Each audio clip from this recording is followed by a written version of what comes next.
과거로 돌아간다, 아니 과거로 돌아갈 수 있다면 언제로 돌아가고 싶으십니까? 아마 가장 즐거웠던 시기, 가장 행복했던 시기, 생각만 해도 좋았을 그때, 아마 돌아갈 수 있다면 여러분은 다 그때로 돌아가고 싶으실 것입니다. 근데 왜 자꾸 그때로 돌아가고 싶을까요?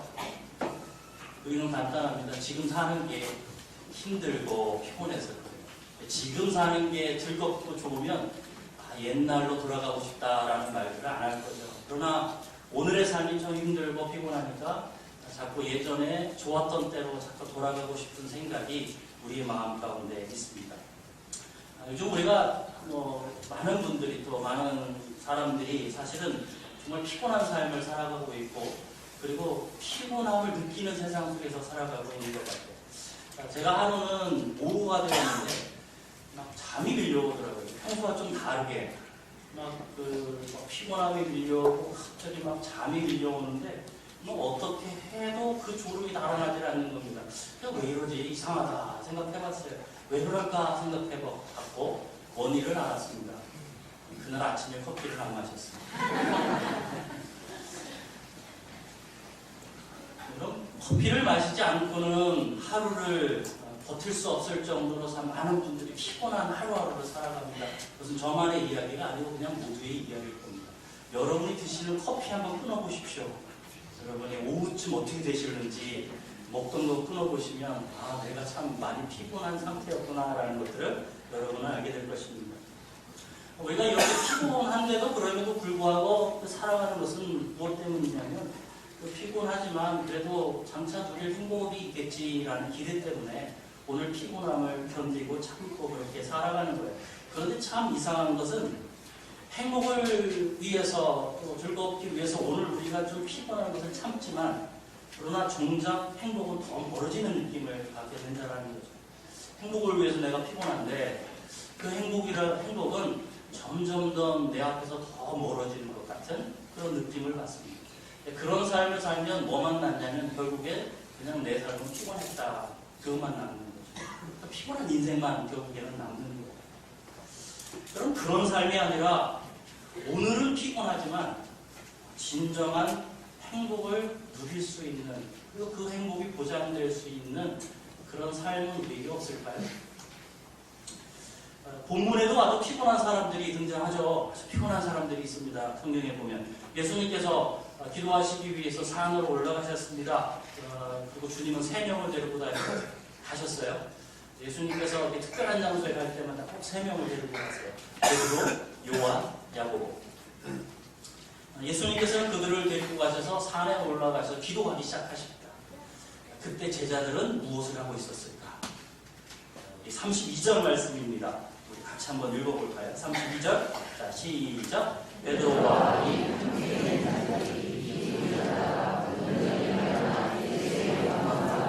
함께 선 두 사람을 거듭니다. 제자들이 깊이 졸았다 이렇게 성경은 말씀하는데요. 깊이 졸았다라는 이 말은 어떤 의미냐면 잠이 짓눌렀는데 잠이 나를 짓누르는데 내가 그 잠을 이기지 못해서 졸고 있는 모습을 표현하는 겁니다. 그러니까 제자들에게 지금 잠이 막 와요. 그래서 잠이 막 자신을 짓누르지만 제자들은 그 잠을 이기지 못하고 지금 졸고 있다라는 거예요. 그러니까 다른 그냥 간단한 말은 무슨 말이에요? 엄청 피곤하다. 굉장히 피곤했다라는 말입니다. 오늘 9장을 읽었습니다만 9장 뒷부분으로 가서 58절 말씀해 보시면 예수님께서 이런 말씀을 하셨어요. 여우도 굴이 있고 공중의 새도 집이 있으나 인자는 머리 둘 곳이 없다. 이런 말씀 하셨어요. 예수님은 머리 둘 곳이 없을 정도로 머리 둘 곳이 없어요. 다시 말하면 무슨 말이에요? 쉴만한 곳이 없으셨습니다. 쉴만한 곳이 없는 인생을 살았습니다. 그런 예수님을 지금 제자들이 2년여 동안 지금 따라다니고 있습니다. 제자들의 삶이 어땠을까요? 생각해 보십시오. 그들의 삶도 열악했습니다. 그렇죠? 그리고 그들도 참 피곤한 삶을 살았습니다. 그래서 여기에서도 그렇고 이후에 겟세마네 동산에서도 마찬가지고 제자들은 이 캄캄하고 이런 시간이 되면 동일한 모습들을 아주 진실하죠. 항상 그럴 때가 되면 졸고 있습니다. 왜요? 피곤합니다. 피곤한 겁니다. 눈꺼풀이 천근만근이에요. 그래서 그들은 자신들도 모르게 스르륵 잠이 드는 것입니다. 그런데 그들의 앞이 환해지기 시작합니다. 그 찬란한 빛은 이 제자들의 무거운 눈꺼풀을 한꺼번에 번쩍 뜨게 만들었습니다. 29절 말씀을 보시면 이렇게 말씀하시죠. 기도하실 때에 용무가 변화되고 그 옷이 휘어져서 광채가 나더라. 제자들은 놀랄 수밖에 없었습니다. 예수님의 얼굴과 온몸에 빛이 발산이 되기 시작하는데, 그런데 그 빛이 얼마나 강렬하든지 그 빛이 예수님께서 입고 계신 옷을 추가해서 환하게 몸도 빛나고 있는 겁니다. 지금까지 제자들이 예수님을 본 모습은 어땠을까요? 그래서도 예수님은 머리 둘고 있었다고 했어요. 제대로 쉴만한 장소가 없이 예수님은 매일매일 삶을 사셨습니다. 그러면 예수님은 어떤 옷을 입었을까요? 예수님의 모습이 꾀죄죄하지 않았을까요? 우리의 말로 쉴만한 곳 없이 예수님도 매일 피곤하게 하루하루를 그렇게 사셨어요. 예수님, 이 제자들이 예수님의 평소의 모습은 또 그렇게 좋은 옷이 아니고 뭐 씻는 것, 먹는 것 이런 것이 뭐 여러 보장된 삶이 아닙니다. 그러니 평소에 제자들이 예수님을 보았을 때에 예수님의 모습은 자신들의 모습과 비슷했을 것입니다. 그러니 찬란하게 빛나는 예수님의 모습을 본 제자들 정말 놀랄 수밖에 없는 거예요. 갑자기 예수님이 그렇게 변하셨거든요. 얼마 전에 제가 말도 없이 갑자기 파마를 하고 등장하지 않았습니까? 얼마나 많은 분들이 놀라셨는지 몰라요. 어떤 분은 너무 놀라서 그런 파마를 했다는 상상을 못 하시고요. 저에게 목사님 원래 꼭 해주셨어요? 그렇게 물어보시더라고요.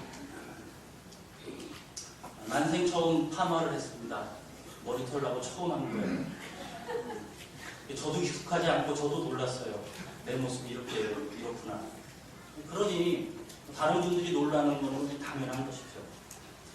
이렇듯 우리가 평소에 조금만 다른 모습으로 변화되어도, 조금만 뭔가 변화되어도 사람들은 그 변화된 것 때문에 놀랍니다. 어떻게 그렇게 되었어요? 여러분, 그런데 정말 꾀죄죄한 옷을 입고 다니던 예수님께서 정말 온몸에서 빛이 나고 있습니다. 제자들은 그 예수님을 보면서 놀랄 수밖에 없어요. 깜짝 놀랄 수밖에 없어요. 그런데 그런 예수님 옆에 갑자기 두 명이 등장을 했어요. 어수선하게 보이는 분이 누군가 살펴봤더니 그들은 모세와 엘리야였습니다. 그것 또한 제자들은 참 이 광경이 너무 놀라운 광경이죠.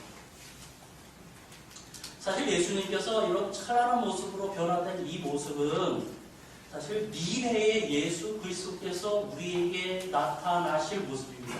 여러분이 주님이 재림하실 그때에 주님을 보신다면 오늘 이 모습대로 우리 가운데 나타나실 것입니다. 찬란한 광채가 빛나는 예수 그리스도, 그분을 우리가 보게 될 것입니다. 예수님께서 이 땅에 오셔서 사역을 하시고 가르치시고 선포하실 때마다 예수님은 꼭 빼놓지 않고 전파한 것이 있습니다. 그것은 하나님의 나라였습니다. 하나님의 나라 복음을 예수님께서는 계속해서 전파하셨어요.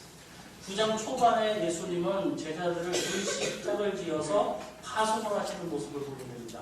그곳에서 예수님은 제자들을 파송하시며 하나님 나라 복음을 전파하게 하셨습니다.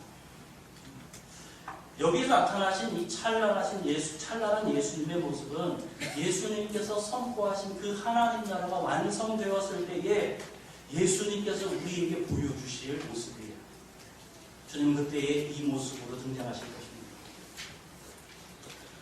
즉 오늘 이 본문의 말씀은 예수님께서 받으실 미래의 영광, 그렇죠? 미래의 영광을 이게 시간의 장벽을 뚫고 잠시 제자들에게 보여주신 거죠. 그래서 미래의 예수님께서 그런 모습이 있을 텐데 그것이 이제 시간의 장벽을 뚫고 지금 제자들에게 나타났습니다.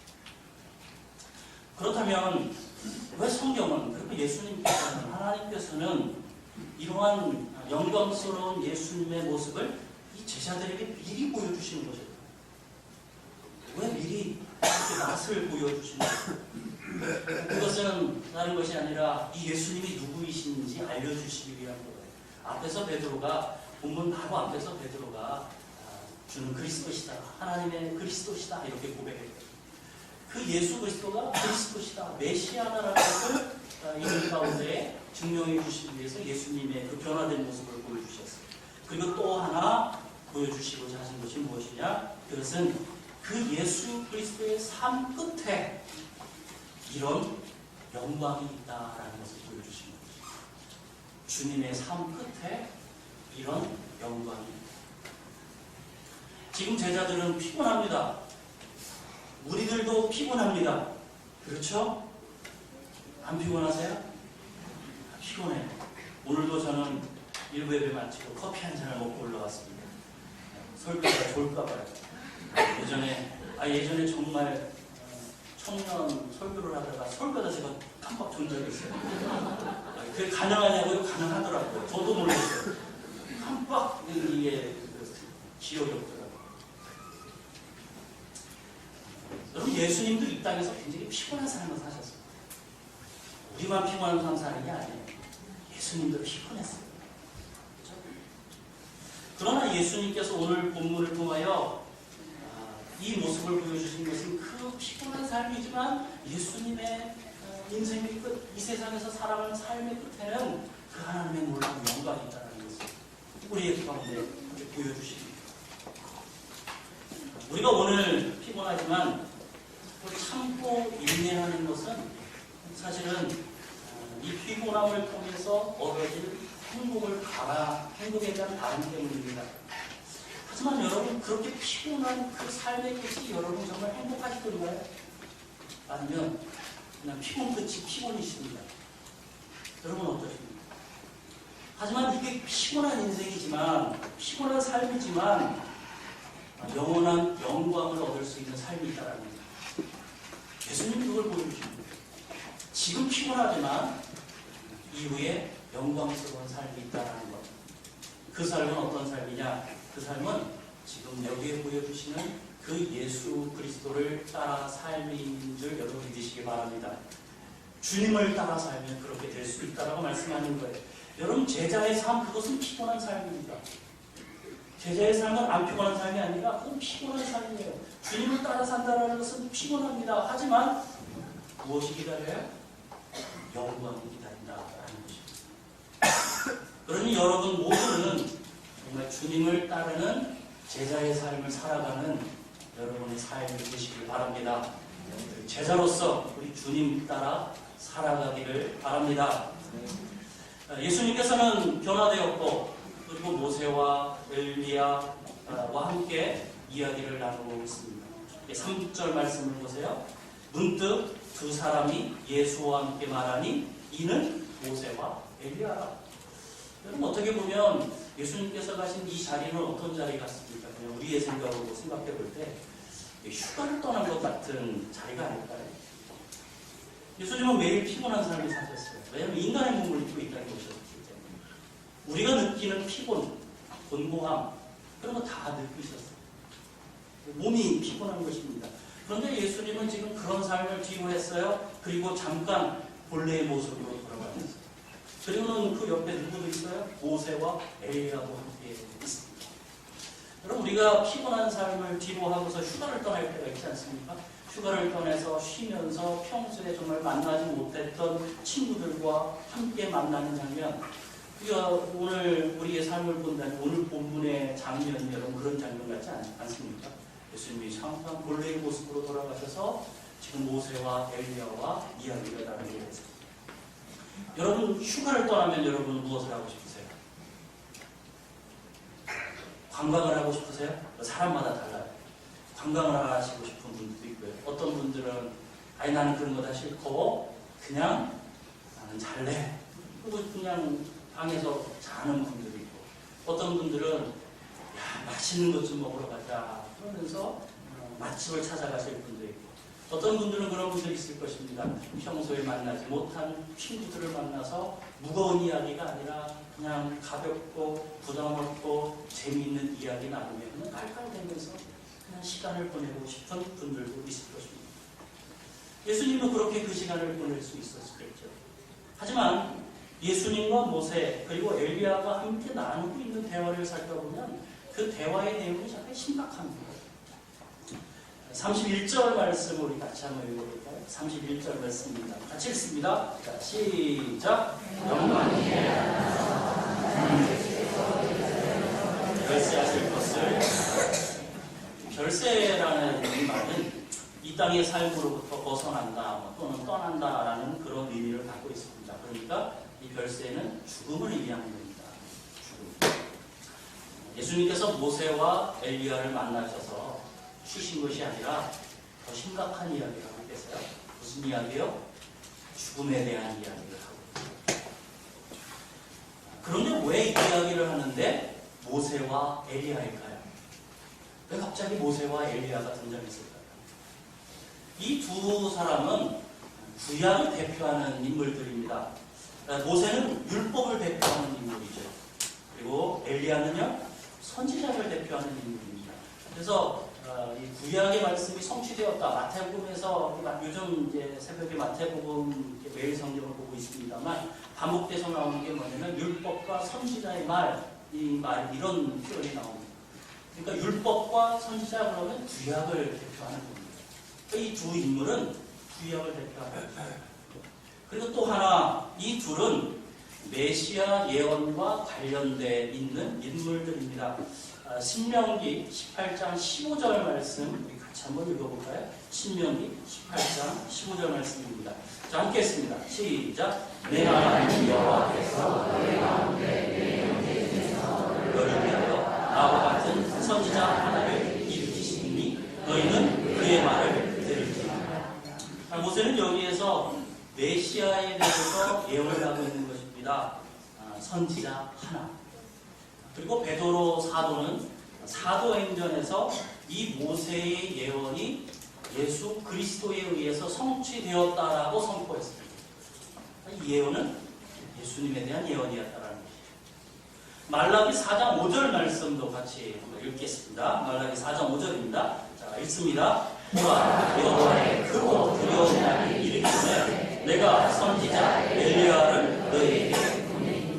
유대인들은 이 말씀으로 메시아가 오기 전에 엘리야가 올 것이라고 이해했습니다. 그리고 마태복음에서 보면 예수님께서는 그가 누구냐? 그가 침례 요한이다라는 뉘앙스로 말씀하여 주셨습니다. 하지만 이 둘은 구약을 대표하기도 하고 또한 구약에서 말씀하신 메시아 출현과 관련이 있는 인물들입니다. 그러니까 예수님께서 이 둘과 대화를 나누시고 있다라는 것은 지금 예수 그리스도께서 메시아이시다. 그것을 증명해주고 있는 그 내용이라는 것입니다. 예수님께서 메시아이심을 증명해줄 수 있는 두 사람과 메시아이신 예수 그리스도 자신이 이 땅에 오셔서 이제 무슨 일을 할 것인지에 대해서 이야기를 나누고 계십니다.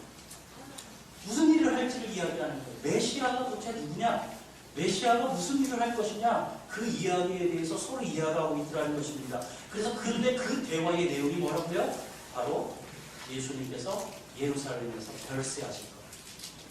예수님께서 예루살렘에서 죽으실 것에 대해서 이야기하고 있더라는 것입니다. 이 별세라는 말은 헬라어로 이렇게 됩니다. 엑스도입니다. 엑스도. 원형으로 가보면 원형이 무엇이냐면 엑소도스입니다. 엑소도스. 그래서 퇴장, 탈출 또는 벗어난다, 떠난다 뭐 그런 의미를 갖고 있는 것이죠. 그래서 출애굽기를 뭐라고 표현하냐면 엑소도스라고 표현합니다. 이 엑소도스는 사실은 전치사 에크가 있어요. 에크라는 단어가 있는데 뭐뭐로부터 뭐뭇의 밖으로 그런 의미를 갖고 있고요. 그 다음에 포도스라는 단어와 결합되어 만들어진 단어인데 포도스는 길, 진로라는 의미를 갖고 있습니다. 그래서 그냥 문자적으로 해석하면 밖으로 나가는 길 또는 길 밖으로 뭐 이런 의미를 갖고 있는 단어. 그러니까 예수님께서 이 땅에서 살던 삶의 길을 벗어나서 이제 예수님께서 새로운 길을 향하여 가실 것이다 라는 것이에요. 이 삶을 마치고 예수님께서 다른 삶의 길을 가실 것이라는 것입니다. 그런데 예수님께서 그렇게 별세하시기 위해서 꼭 통과해야만 될 길이 있다는 거예요. 그 길이 뭘까요?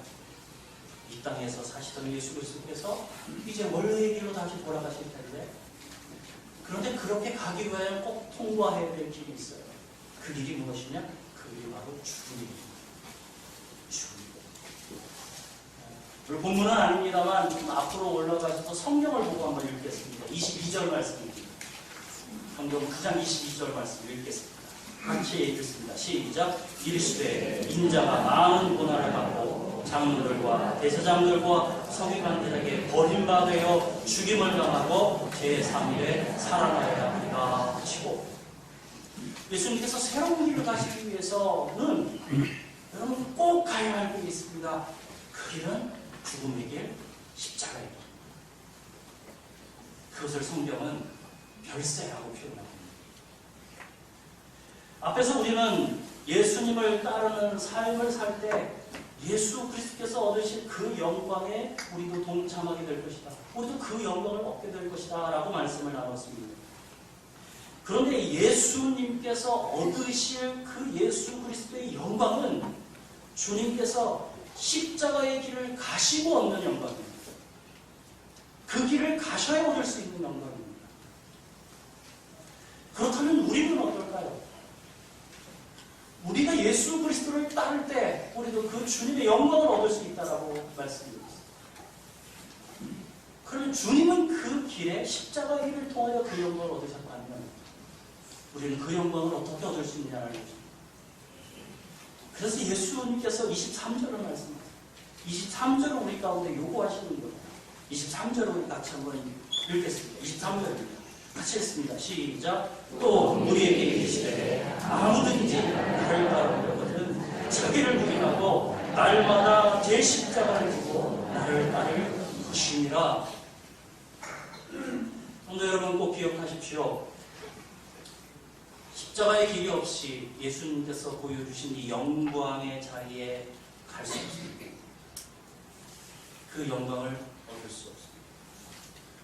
이 영광은 가만히 앉아서 편하게 얻을 수 있는 영광이 아닙니다. 이 영광은 예수님을 따라서 주님과 같이 우리도 십자가의 길을 따라갈 때 얻는 영광의 길입니다. 여러분, 주님 앞에서 여러분은 그런 제자가 되시길 바랍니다. 주님 가십시오. 당신 뒤에서 저의 십자가를 지고 당신을 따르겠습니다. 그리고 주님께서 얻으신 영광, 그 영광을 우리가 그렇게 따라갈 때 우리도 그 영광을 얻을 줄 믿습니다. 이 사실을 꼭 기억하고 살아가는 주님의 제자들이 되시기를 바랍니다.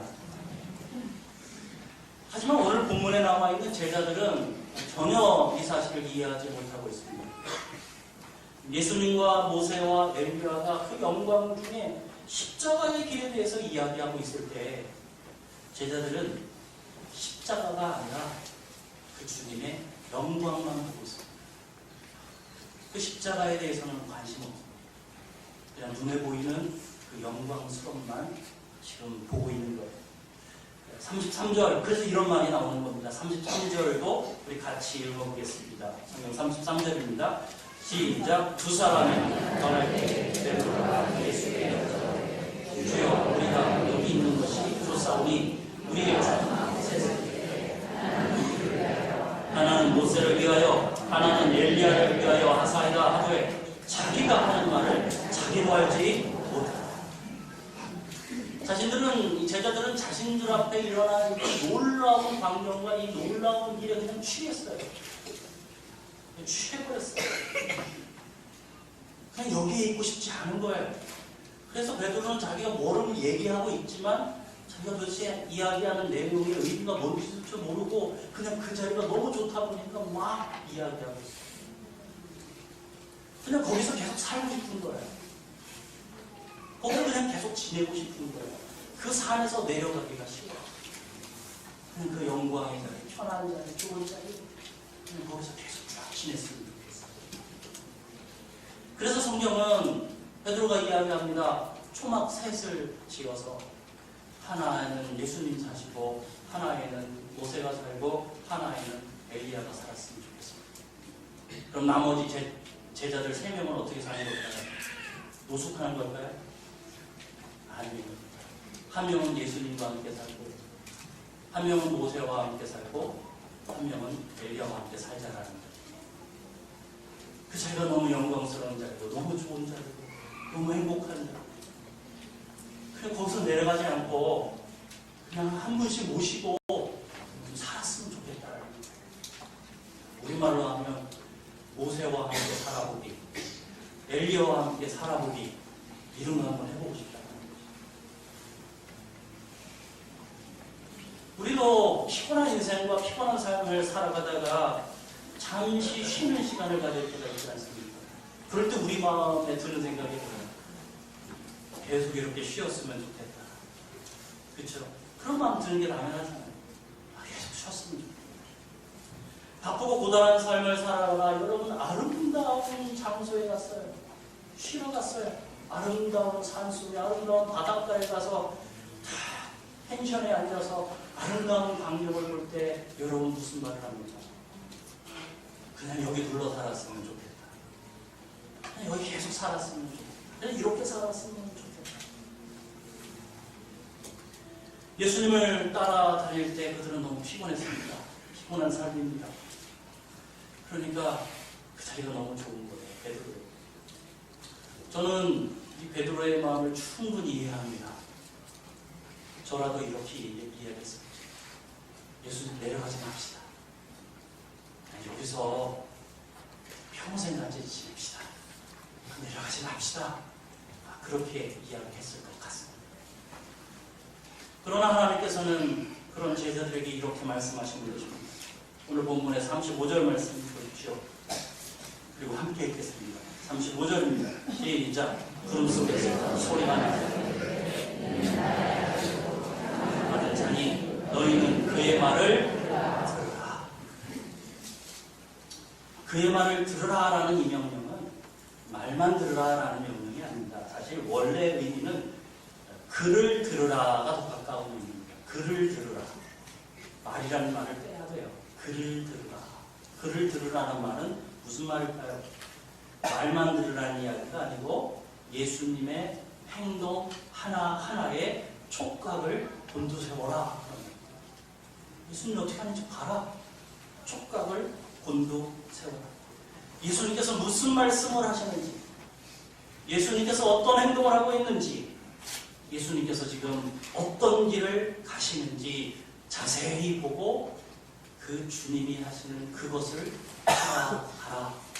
이것이 하나님께서 제자들에게 주시는 메시지입니다. 그러면서 36절을 보세요. 무엇이라고 표현되어 있습니까? 오직 예수만 보이더라. 오직 예수만 보이더라. 하나님의 임재를 상징하는 구름 사라졌습니다. 예수님과 함께 이야기하던 모세와 엘리야도 사라졌습니다. 제자들의 눈에는 오직 예수만 보입니다. 예수님만 보이는 것입니다. 이제 제자들은 예수님만 따를 것을 요구받고 있습니다. 잘 봐라. 예수님이 무슨 말을 하는지, 예수님께서 무슨 행동을 하는지, 예수님께서 무슨 길을 가시는지 잘 보고 너희들은 그 예수만 따라라. 이제 우리도 예수님만 따라야 할 줄 믿습니다. 그럼 예수님만 따르셔야 합니다. 그리고 그 예수님을 따르기 위해서는 우리도 각자의 십자가를 져야 한다는 겁니다. 그래야 예수님을 따를 수 있습니다. 그것이 예수님의 행동이었습니다. 그러나 이 십자가는 여러분 내가 잘못해서 다가오는 고통을 이야기하는 것이 아닙니다. 여러분 착각하시면 안 됩니다. 아무거나 십자가 아닙니다. 모든 것이 다 십자가가 아닙니다. 힘들기만 하면 다 십자가예요. 내가 져야 될 십자가예요. 내가 잘못해놓고도 그 내가 져야 될 십자가예요. 아니, 그렇지 않습니다. 오직 예수 그리스도를 따르기 위하여 지는 것이 십자가입니다. 주님을 따르기 위하여 지는 것이 십자가입니다. 여러분, 그러나 그 십자가는 여러분 각자 다를 것입니다. 무슨 말입니까? 여러분, 제자로서 우리도 십자가를 지고 예수님을 따라야 하지만 각자가 져야 될 이 십자가의 내용은 다르다는 말입니다. 우리가 져야 될 십자가의 내용이 달라요. 왜냐하면 각자에게 맡겨주신 그 하나님의 일, 주님의 일이 각자에게 다르기 때문입니다. 베드로전서 4장 10절 말씀 우리 같이 합심하여 큰 소리로 그리고 고백하면서 함께 읽겠습니다. 함께 읽습니다. 시작. 각각 은혜를 받으며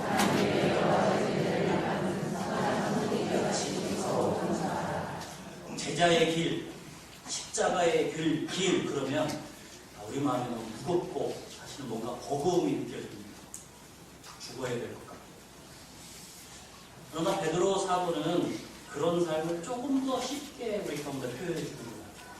조금 더 쉽게. 무엇이라고요? 주님께서 나에게 맡겨주신 일을 감당하는 선한 청지기의 삶을 살아갑니다. 오늘 나에게 맡겨주신 주님께서 나에게 맡겨주신 그 일을 감당하며 살아갑니다. 여러분, 그것이 우리가 져야 될 십자가인 줄 믿습니다. 청지기의 삶을 살아갑니다. 성도 여러분, 신앙은 여기가 좋사오니 삶이 아닙니다. 여기가 좋사오니. 우리는 여기가 좋사오니를 항상 부러워하고 찾습니다. 그리고 우리가 예배의 장소를 항상 얼마나 좋아하는지 모릅니다. 안전히 다 합니다. 설교도 다 해주고, 기도도 누군가 해주고, 다 해주죠. 그냥 여기가 좋사오니가 신앙생활의 전부가 아닙니다. 여러분, 신앙생활은 편한 자리의 삶이 아닙니다. 그렇죠? 신앙생활은 주님께서 맡겨주신 그 일의 현장에 있는 것. 주님이 맡겨주신 일을 감당하는 현장. 여러분은 그냥 편안하게 예수님을 따라할 수 없습니다. 하나님 나라의 진정한 기쁨은 여러분 편한 자리에서 얻어지지 않습니다. 9장 10절 말씀을 보시면 예수님께서 제자들을 파송했고 제자들은 파송받은 그 보내심을 받고 나아가서 동네마다 다니며 하나님 나라 복음을 전파했고 또한 병자들을 치유하고 돌아왔습니다. 그리고 예수님께 와서 보고하는 거예요. 그 보고하면서 이 제자들이 얼마나 기뻤을까. 예수님 말씀대로 했더니 정말 병자가 나왔습니다. 예수님 말씀대로 복음을 전파했더니 정말 사람들이 주님께 돌아왔어요. 그 기쁨을 만끽하고 돌아와요. 그 기쁨은 그 현장에 가야 얻을 수 있어요. 그냥 앉아서는 얻을 수 없는 거죠. 여러분이 인생에 하나님 나라의 기쁨을 경험하고 싶으시다면 여러분은 선한 청지기로서 여러분에게 맡겨주신 일들을 감당하셔야 합니다. 여러분이 장차 예수 그리스도께서 이 죽음의 길을 가시고 십자가의 길을 가시고 그 사역을 다 감당하시고 정말 이 찬란한 영광을 가운데 들어가셨던 것처럼 여러분이 그 영광 가운데 동참하기를 원하신다면 여러분은 여러분에게 맡겨주신 일을 여러분 어깨에 짊어지고 주님을 따라 삶을 사셔야 합니다. 그런 삶이 아니고는 주님께 갈 수가 없습니다. 오늘 여러분은 예수님께서 여러분에게 맡겨주실 그 일을 감당하는 선한 청지기가 되셔야 될 줄 믿습니다. 대단한 일이 아니어도 좋습니다. 요즘 토요일마다 남자 집사님들 몇 분이 나와서 교회 청소를 하십니다. 아세요? 그래서 여러분이 깨끗한 환경 가운데 지금 예배를 드릴 수 있는 거예요. 그 일이 쉬운 일이 아니잖아요. 그러나 또 어려운 일도 아니에요. 조금만 내 것을 포기하고 그 시간에 나와서 조금만 움직이면 할 수 있는 일들입니다. 어려운 일이 아닙니다. 오늘 여러분에게 나누어드린 청지기 1일 사역 신청서 중에 그 많은 사역 중에 여러분이 딱 하나만이라도 감당하시게 됩니다. 그게 청지기의 사역입니다. 그리고 왠지 지금 많이 강조하고 싶은 내용은 무엇이냐면 우리의 청지기의 삶은 오후에 있을 청지기 세미나를 참석하는 것부터 시작된다는 사실입니다.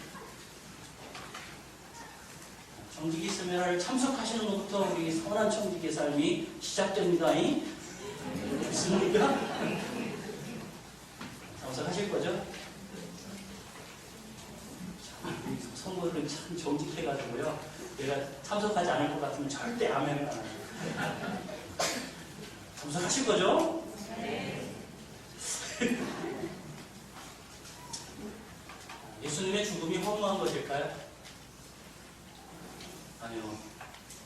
그 죽음은 우리를 구원하시는 죽음이셨고, 그리고 그 죽음의 끝은 찬란한 영광이었습니다. 청지기의 삶, 주님을 따르는 제자의 삶, 이 청지기의 헌신, 그리고 청지기의 길이 허무한 길일까요? 아니요. 결코 그렇지 않습니다. 피곤합니다. 네, 피곤한 겁니다. 제자의 삶 피곤합니다. 청지기의 삶 피곤합니다. 그러나 그곳에는 주님이 보장하신 기쁨이 있고 그곳에는 주님께서 보장해 주실 영광이 들어있습니다. 오늘 여러분이 정말 주님께서 여러분에게 맡겨주시는 선한 청지기로 살아가시기 바랍니다. 내가 주님을 따라가며 주님을 위해서 적어도 교회에서 한 가지 이상은 내가 사역합니다. 주님을 위해서 한 가지 이상은 내가 짊어지고 주님을 따르는 인생 살겠다. 그렇게 결단할 수 있는 선한 청지기가 되시기를 주님의 이름으로 축복을 드립니다.